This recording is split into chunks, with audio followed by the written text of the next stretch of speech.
Hello friends. आज की video में हम देखने वाले हैं एनसीईआरटी हिस्ट्री क्लास 8 का चैप्टर 5, जब जनता बगावत करती है।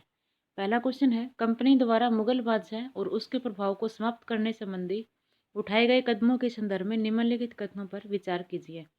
कथन 1, 19वीं सदी के प्रथमार्ध में गवर्नर जनरल डलहौजी ने ऐलान किया कि बहादुर शाह जफर आखिरी मुगल बादशाह होंगे। यह कथन सही नहीं है। यह ऐलान जो है कैनिंग के द्वारा किया गया था और प्रथमार्ध में नहीं किया गया, ये द्वितीयार्ध में किया गया था। 19वीं सदी के द्वितीयार्ध में गवर्नर जनरल कैनिंग ने फैसला किया कि बादशाह की मृत्यु के बाद उसके परिवार को लाल किले से निकालकर कहीं और बसाया जाएगा। यह कथन भी सही नहीं है। यह फैसला जो है वह लॉर्ड डलहौजी ने किया था और प्रथमार्ध में किया था। दोनों ही कथन जो है वह यहाँ पे असत्य है। नेक्स्ट है, 1857 के विद्रोह के कारणों के संदर्भ में निम्नलिखित कथनों पर विचार कीजिए। कथन 1, गांव में किसान और जमींदार बहुत अधिक लगान एवं कर वसूली के सख्त तरीकों से परेशान थे, जो कि सही है। कई नए नियम सिपाहियों की धार्मिक भावनाओं को ठेस पहुंचा रहे थे। यह कथन भी सही है। भारतीय समाज सुधार के अंग्रेजों के प्रयासों से भारतीय जनता रुष्ट थी। यह भी सही कथन है। सभी कथन सही है। 1857 के विद्रोह की शुरुआत निम्नलिखित में से कब हुई? तो इसकी शुरुआत मई 1857 में हुई थी। 1857 के विद्रोह में अलग अलग क्षेत्रों में अनेक लोगों ने नेतृत्व संभाला। क्षेत्र और नेतृत्व के संदर्भ में निम्नलिखित युग्मों पर विचार कीजिए। बिरजिस कादिर लखनऊ, सही सुमेलित है। रानी लक्ष्मीबाई झांसी, यह भी सही सुमेलित है। रानी अवंतीबाई लोधी कानपुर, यह सुमेलित नहीं है। रानी अवंतीबाई लोधी ने मंडला मध्य प्रदेश में जो है नेतृत्व किया था। कुंवर सिंह ने करनाल में किया था। मौलवी अहमदुल्ला शाह फैजाबाद, ये सही सुमेलित है। ऑप्शन 1, 2 और 5 जो है वे सही सुमेलित है। नेक्स्ट है, 1857 के विद्रोह के बाद अंग्रेजों द्वारा किए गए अहम बदलावों के संदर्भ में निम्नलिखित कथनों पर विचार कीजिए। कथन 1, ब्रिटिश मंत्रिमंडल के एक सदस्य को भारत राज्य के सचिव के रूप में नियुक्त किया गया, जो कि सही है।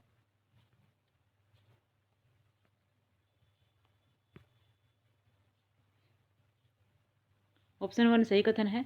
भारत के गवर्नर जनरल को इंग्लैंड के रानी का निजी प्रतिनिधि घोषित कर दिया गया। यह कथन भी सही है। सेना में भारतीय सिपाहियों का अनुपात और उनका वेतन बढ़ाने का फैसला किया गया। यह कथन सही नहीं है। भारतीय सिपाहियों का अनुपात जो है वह कम किया गया था। मुसलमानों की जमीन और संपत्ति बड़े पैमाने पर जब्त की गई। यह सही है। कथन 3 सही नहीं है। नेक्स्ट है, नेक्स्ट चैप्टर उपनिवेशवाद और शहर। पहला क्वेश्चन है, सूची 1 को सूची 2 से सुमेलित कीजिए। सूची 1 में नाम दिए गए हैं और सूची 2 में उनकी विशेषता। दरगाह जो है होता है सूफी संत का मकबरा। खानका यात्रियों के लिए विश्राम घर। ईदगाह मुसलमानों का खुला प्रार्थना स्थल। और कुल देशेक एक ऐसा रास्ता जो एक जगह जाकर बंद हो जाता है।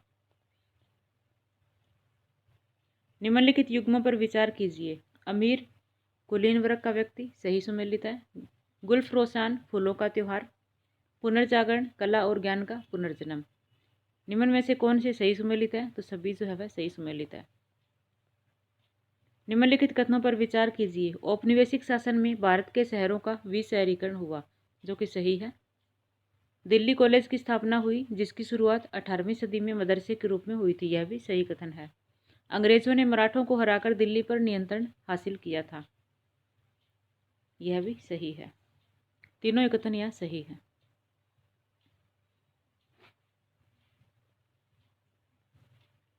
राजधानी दिल्ली के इतिहास के संदर्भ में निम्नलिखित कथनों पर विचार कीजिए। यह शहर 1000 साल से भी अधिक समय तक राजधानी रह चुका है। सही है। दिल्ली 1912 में ब्रिटिश भारत की राजधानी बनी। यह कथन भी सही है। इस क्षेत्र में अलग अलग समय पर बसी अनेक राजधानियों में सबसे शानदार राजधानी शाहजहां ने बसाई थी। यह भी सही है। सभी कथन यहाँ सही है। अंग्रेज 1857 के विद्रोह के बाद दिल्ली के मुगल अतीत को पूरी तरह भुला देना चाहते थे। इस प्रक्रिया में उठाए गए कदमों के संदर्भ में निम्न कथनों पर विचार कीजिए। कथन 1, अंग्रेजों ने यहाँ के अनेक मस्जिदों और मंदिरों को या तो नष्ट कर दिया था या अन्य कामों के लिए इस्तेमाल किया। यह कथन सही नहीं है। यहाँ मस्जिदों को तो नष्ट कर दिया गया था, परंतु मंदिरों को नष्ट नहीं किया गया था। और अनेक मस्जिदों को अनेक अन्य कामों के लिए इस्तेमाल किया गया था। जामा मस्जिद में 5 साल तक नमाज की इजाज़त नहीं मिली, यह सही है। उन्होंने इसके लिए दिल्ली में बहुत सारे शानदार आयोजन किए, यह भी सही है।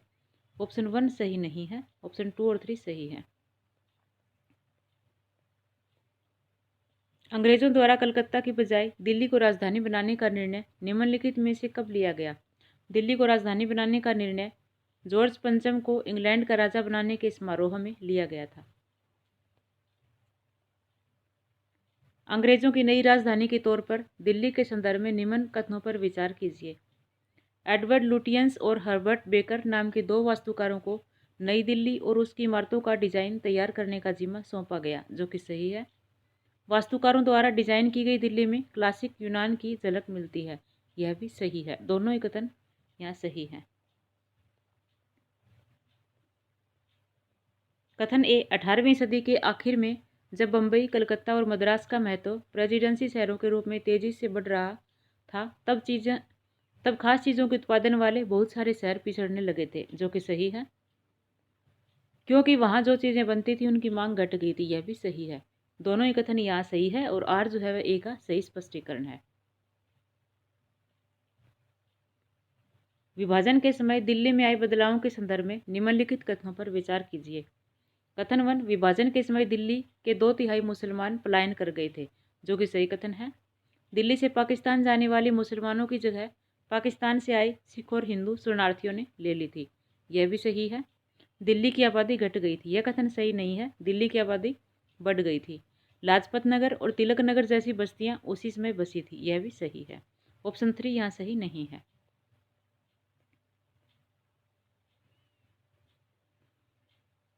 चैप्टर 7 हम कल की वीडियो में देखेंगे। धन्यवाद।